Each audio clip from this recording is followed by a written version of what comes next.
A knee Clean it struck up, the my boy. with a sickening thud.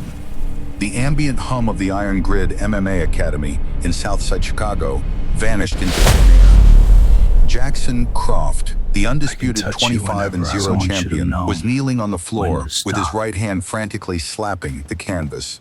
His lungs pulled in desperate gasps.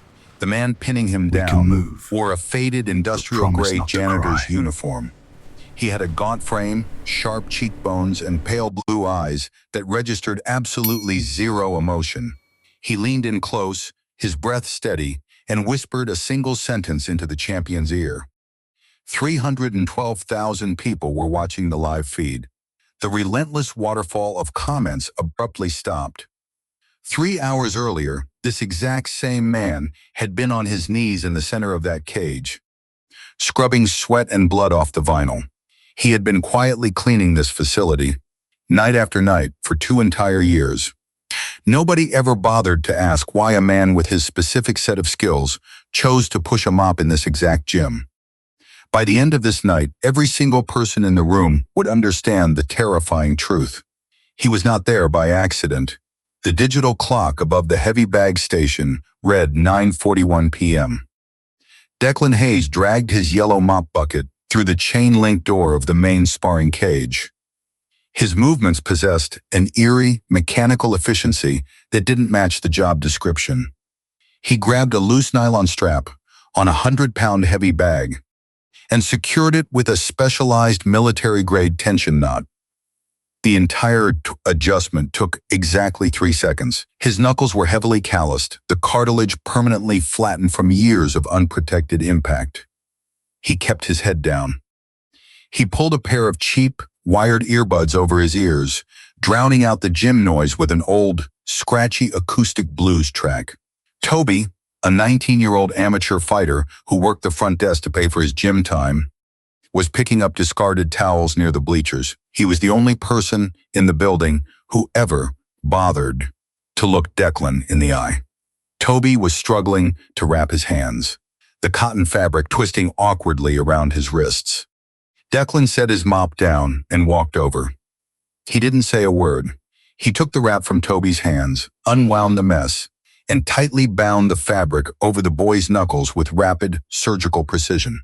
Toby watched in silent awe. Declan gave the boy's taped fist a gentle tap, then walked away. Across the room, an old cutman named Pops Callahan was wiping down the medical table. Pops had spent 40 years stitching up fighters in dimly lit arenas across the Midwest. He squinted through his thick glasses, his gaze locking onto the long, jagged scar barely visible above the collar of Declan's shirt. Pops rubbed his chin, his mind turning over a very old, very dark memory. He knew he had seen those hands before. The heavy steel doors of the gym swung open with a violent crash. Jaxson Croft walked in like he held the deed to the property. He was flanked by a 5-man entourage, 2 of them holding up high-end cameras to stream directly to his 3.2 million followers. Jaxson wore a custom silk track jacket and limited edition Vanguard sneakers. He marched straight toward the main cage, dragging mud from the Chicago streets directly across the damp floor Declan had just finished cleaning. Jaxson didn't even look down.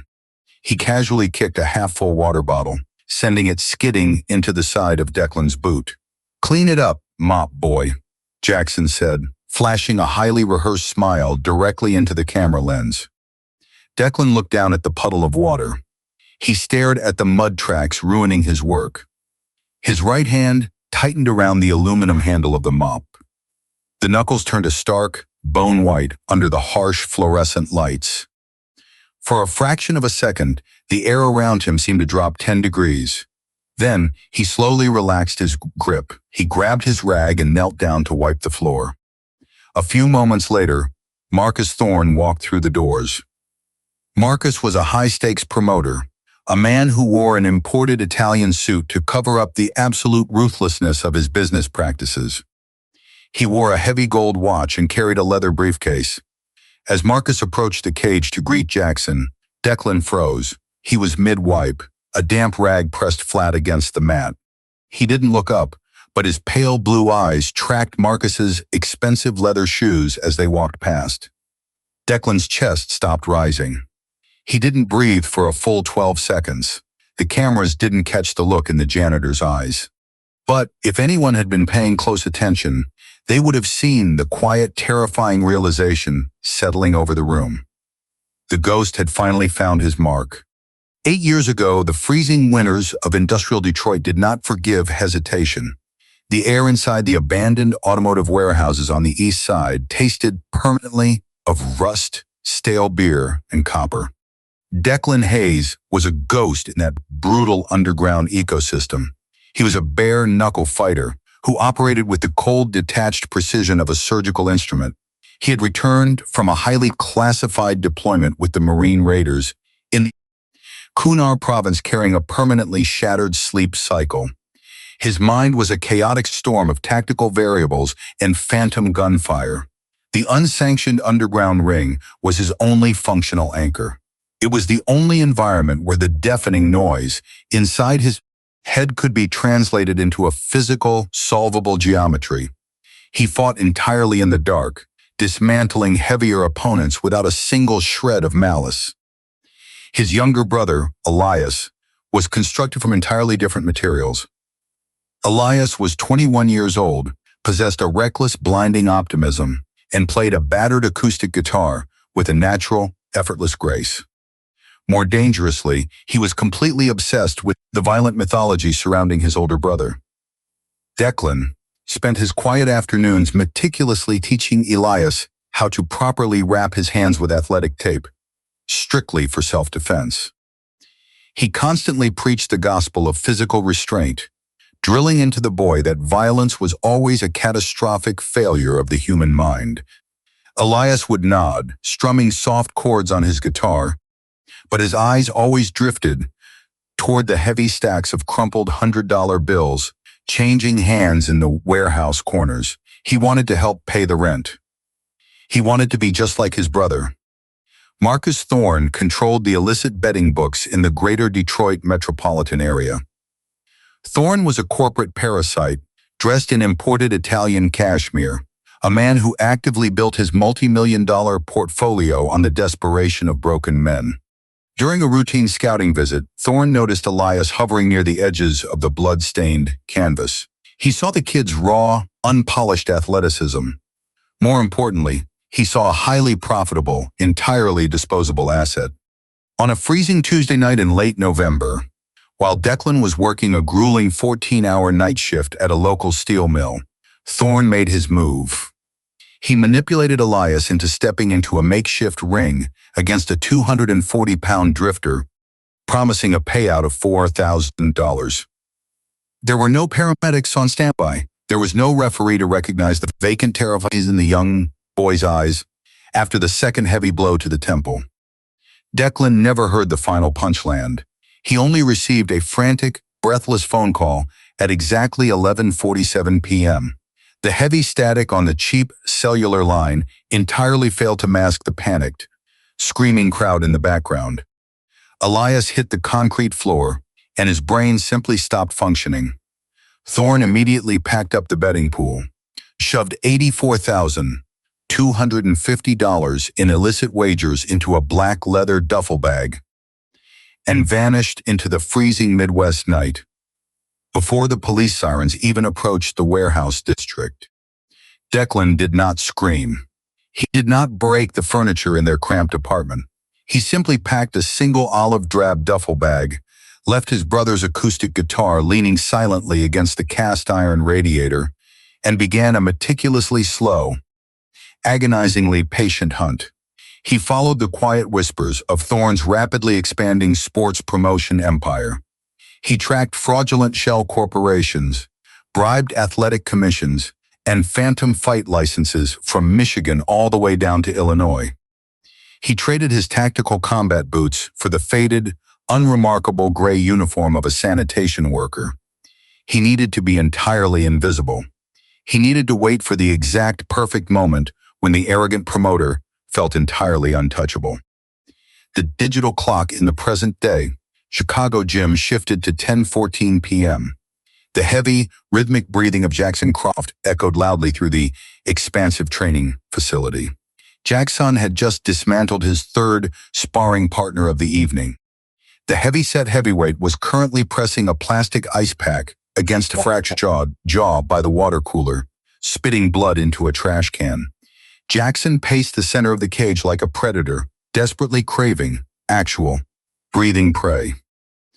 The adrenaline was a toxic, demanding chemical in his bloodstream, requiring immediate and public validation. He stared through the chain-link fence, his eyes landing on the lean, silent figure, pushing the yellow mop bucket near the bleachers.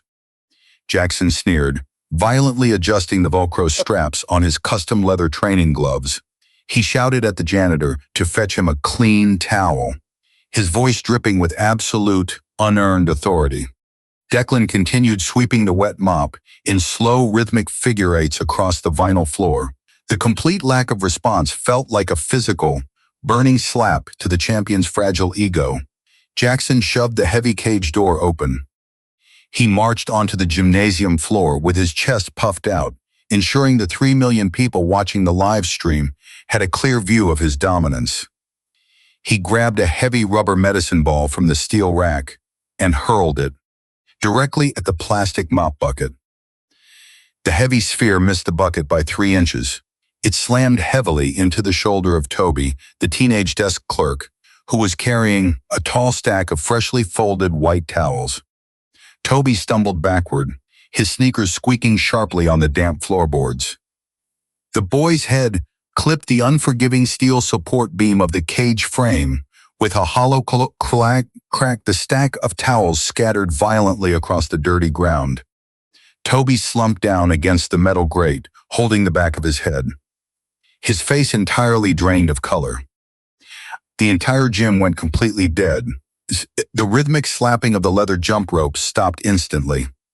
The low, mechanical hum of the overhead ventilation system suddenly sounded deafening in the frozen silence. Declan froze mid-motion. The sight of the pale, disoriented kid slumped against the cold metal structure completely bypassed all the logical, restrained centers of his brain. It was a visceral, chemical flash of a freezing concrete floor in Detroit. The aluminum mop handle slipped from his grasp. It clattered loudly against the floorboards. He slowly unbuttoned the top of his faded gray work shirt. He let the garment drop to the floor, revealing a torso entirely stripped of excess weight, wrapped tightly in dense corded muscle. A thick raised burn scar ran violently across his left rib cage. He walked slowly over to the equipment rack. He pulled a pair of standard 16-ounce training gloves from the mesh bin. He slid them onto his heavily calloused hands with an automated, terrifying familiarity. He stepped up onto the training mat. He looked directly at Jaxson, his pale blue eyes reflecting a chilling, oceanic calm. A very faint, ghost-like smile touched the corners of his mouth for the first time in 2 years. "We can move," Declan said, his voice dropping to a barely audible rasp, "but only if you promise not to cry." The harsh laugh of Jaxson Croft echoed through the silent space of the iron grid gym. It was a piercing sound, deliberately designed to flex his dominance to the 312,400 people watching through the camera lens. He clenched his fists, the veins on his neck bulging in shades of blue and gray. With a hyped-up growl, the undefeated champion lunged forward. He threw his signature looping right hand, the exact strike that had stolen the consciousness of 14 professional fighters in the very first round. The centrifugal force tore through the air, creating a violent whistling sound. But that leather-wrapped fist only struck empty space. Declan Hayes was simply no longer standing in that spot. He did not jump back or execute any flashy, evasive maneuvers.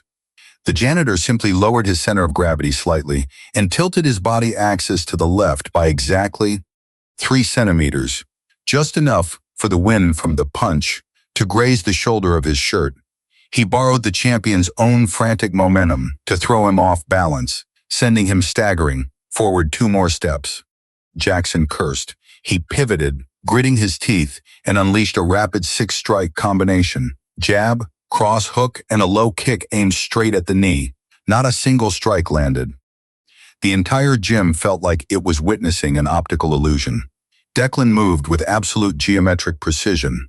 He wasted zero energy jumping or launching counterattacks. His feet glided lightly across the sweat-soaked vinyl mat, maintaining an exact millimeter distance from his opponent's damage range. His gaunt face showed absolutely no emotion, no anger, no excitement, only a chilling, terrifying focus. His pale blue eyes were not looking at Jackson's gloves, but staring directly at the hollow of the champion's throat, reading every muscle movement before it even had the chance to generate force. He was punching a ghost. Outside the steel cage, Pops Callahan dropped a roll of white medical tape to the floor. The old man's wrinkled hands shook violently as they gripped the plastic-coated steel mesh. His chest heaved. With 40 years of experience standing in blood-soaked corners, the old man realized that what he was witnessing was not standard combat sports technique. It was the flawless nullification of movement. It was the survival skill of men who walked out of slaughterhouses. "That is Tier 1 evasion," the old man whispered, his voice catching in his dry throat. "That man is an absolute ghost." After a minute and 20 seconds of throwing frantic strikes into thin air, Jaxson began to gasp. His lungs burned from oxygen deprivation. Beads of sweat poured down, running along his temples and stinging his eyes, which were now bloodshot with humiliation. The invisible pressure of hundreds of thousands of people, glued to the live stream, was crushing his arrogant nervous system. He could not even touch a garbage man. He let out a desperate roar, abandoning all basic defense, and threw his entire 190-pound body weight into a wild uppercut. Declan did not step back anymore. He gently slipped his shoulder into the opponent's blind spot. Time seemed to freeze for a millisecond. His 16-ounce gloved hand slowly rose, reached past the champion's sloppy guard, and gave a light tap squarely on Jackson's sweat-drenched forehead. The sound of leather meeting flesh was very quiet, but it hit like a thunderbolt straight into the fighter's ego. "I can touch you whenever I want," Declan said, his voice deep, as still as a frozen lake. The champion's face went from deep purple to dead white. This public humiliation completely destroyed any remnants of his professionalism. Jaxson lost his mind. He lunged like a wild animal backed into a corner, his boot heels slipping hard on the wet mat as he stumbled dangerously toward the edge of the cage. Right there, pressed against the steel mesh, young Toby was sitting on the ground, holding the swelling on the back of his neck, still dazed. Jackson's massive arm swung blindly, nearly smashing directly into the teenager's face. The screech of grinding metal pierced Declan's eardrums. The image of the boy grimacing in pain instantly overlaid the memory of the exact moment his younger brother Elias collapsed on the cold, concrete floor in Detroit 8 years ago. A dry click echoed in Declan's cerebral cortex. The switch was flipped. The steel bolt that had caged the violent monster in his mind for the past 8 years finally shattered. The temperature around him suddenly dropped 10 degrees. Declan closed the angle. The physical distance between him and the champion was erased in less than a tenth of a second. He used his forearm, rigid as a rod of cold steel, to deflect Jackson's desperate punch aside. Instantly, he slid tight against the opponent's chest and locked his right arm around his neck. He hooked his right leg behind the champion's knee, shattering the physical center of gravity of a body moving at high speed. Gravity did the rest. The massive block of muscle crashed down onto the vinyl mat. The impact echoed like an ancient tree being chopped down. Jaxson Croft, the undefeated king of the modern octagon, was now flattened against the floor, trapped in a rear naked choke with zero chance of escape. Declan pressed tight against his back, his left arm locking down the right bicep, creating a flawless mechanical vise, compressing directly on both carotid arteries. Absolute panic began to invade the champion's dilating pupils. The sudden cutoff of oxygen caused his peripheral vision to narrow into a dark tunnel. His face turned purple. His legs kicked wildly against the steel fence in a desperate, futile struggle. He felt the terrifying mechanical strength of the arm strangling him, a strength that possessed absolutely no hesitation, as cold and ruthless as a descending guillotine. The nightmare set in. He realized that this man was completely capable and entirely willing to snap his neck right here, in front of the entire world. Jaxson Croft's right hand flew up, slapping frantically and desperately against the vinyl mat. He surrendered. He begged for his life. At the exact millisecond, the sound of the hand striking the mat echoed. Every muscle in Declan's body suddenly relaxed. He unhooked the lock, pulled his arm back, and stood up with a terrifying stillness. His breathing remained perfectly steady, his chest hair rising and falling, only slightly. He shook off the gloves, letting them fall freely to the floor. Declan looked down at his own calloused hands. No blood was spilled. Toby was safe. The enemy was subdued. He closed his pale blue eyes for a single second, absorbing the truth he had desperately craved for 8 long years. He did not squeeze for a single second longer than necessary. He was not the monster he had always feared. The fight was over, but the true reckoning was only just beginning. Pops Callahan pushed his heavily calloused hands against the reinforced steel cage door, the metal hinges letting out a sharp, agonizing squeal that echoed through the entirely silent gymnasium. His heavy leather boots dragged across the vinyl mat, leaving wet streaks behind him.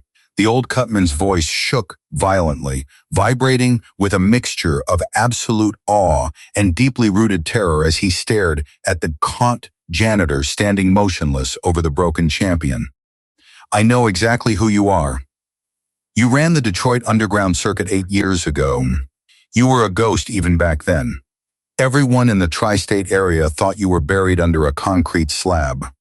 Declan Hayes did not acknowledge the old man's words. He did not blink.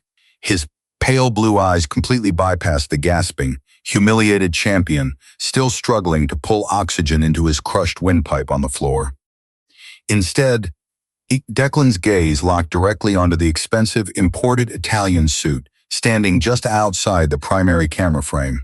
Marcus Thorne was gripping the handle of his bespoke leather briefcase so intensely that the blood had completely drained from his knuckles, leaving them a stark, bone-white hue. The wealthy promoter felt a sudden violent drop in his core body temperature. The luxurious fabric of his suit suddenly felt like a suffocating straitjacket. He recognized those icy, dead eyes immediately. He recognized the terrifying phantom he had recklessly created in a freezing, blood-stained warehouse in Detroit exactly 8 years and 4 months ago. Declan stepped out of the octagon. His heavy work boots left deliberate, wet footprints on the gray concrete floor, each step sounding like a hammer striking an anvil in the dead silence of the room. He reached into the deep front pocket of his discarded gray work shirt. His flattened, calloused fingers pulled out a thick, tightly bound manila envelope.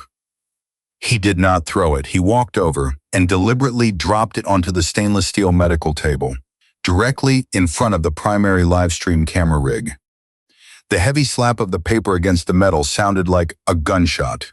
The thick stack of documents spilled out under the harsh, unforgiving glare of the overhead fluorescent lights. It was an autopsy of a billion-dollar empire.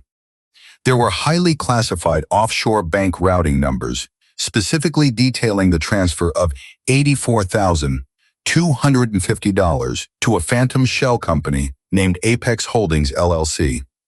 There were official, heavily stamped medical examiner reports from an unsanctioned warehouse fight in Wayne County, Michigan, explicitly citing blunt force trauma and gross criminal negligence.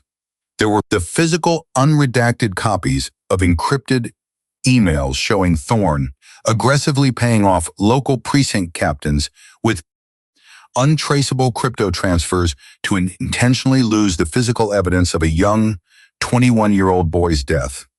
Declan had not spent 2 agonizing years quietly sweeping floors and scrubbing toilets just to punch an arrogant fighter in the face. That would have been a catastrophic failure of the mind.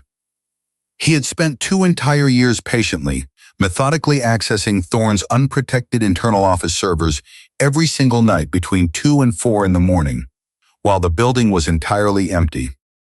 He had been quietly, surgically dismantling the man's entire life from the inside out. Declan turned and stared directly into the main camera lens.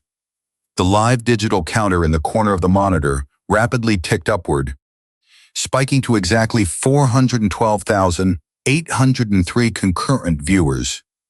The chat box on the side of the screen was moving so incredibly fast, it was nothing but a chaotic blur of white text. Marcus Thorne builds his multi-million-dollar champions by burying desperate kids in the dark, Declan said. His voice was entirely flat, completely devoid of any theatrical emotion or Hollywood anger. It was the voice of a man reading a weather report. Look at the paper trail. Look at the coward hiding behind the suit. Thorne began to aggressively stammer, his jaw working frantically but producing absolutely no coherent sound.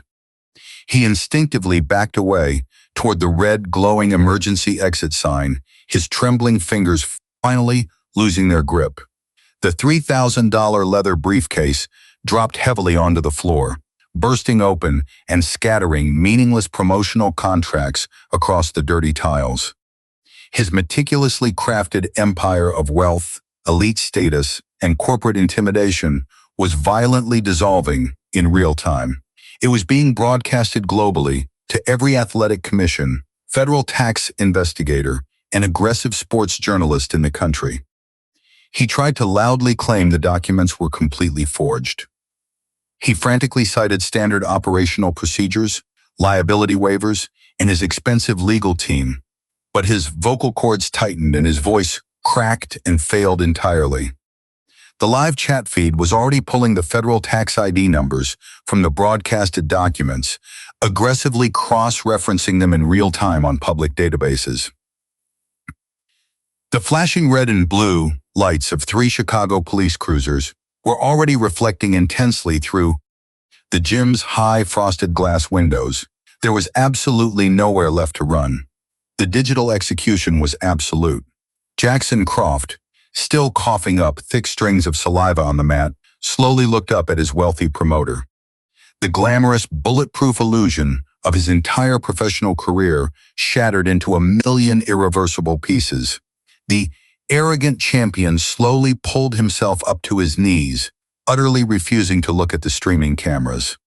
He was completely broken by the horrific, paralyzing reality of the man who legally owned his exclusive fighting contract. Jaxson realized in that exact moment that he was not a king. He had been nothing but a highly paid, utterly disposable pawn built on the blood of a dead kid. Declan leaned down, quietly picking up his faded gray shirt from the floor. He slowly pushed his arms through the sleeves, the rough fabric covering the thick burn scar on his ribs. He walked slowly back to the center of the mat, leaning over the exact spot where Jaxson had been pinned, and begging for his life. Just a few moments before, Declan finally finished the sentence he had whispered during the terrifying chokehold, his voice carrying the immense, crushing weight of an 8-year funeral. Someone should have known exactly when to stop. He whispered softly into the quiet room, making the champion heard every single syllable. Today, I stopped. You have to live with it. 6 months later, the atmospheric pressure inside the Iron Grid Academy had completely transformed. The heavy bags were entirely replaced with brand new, high-density foam gear.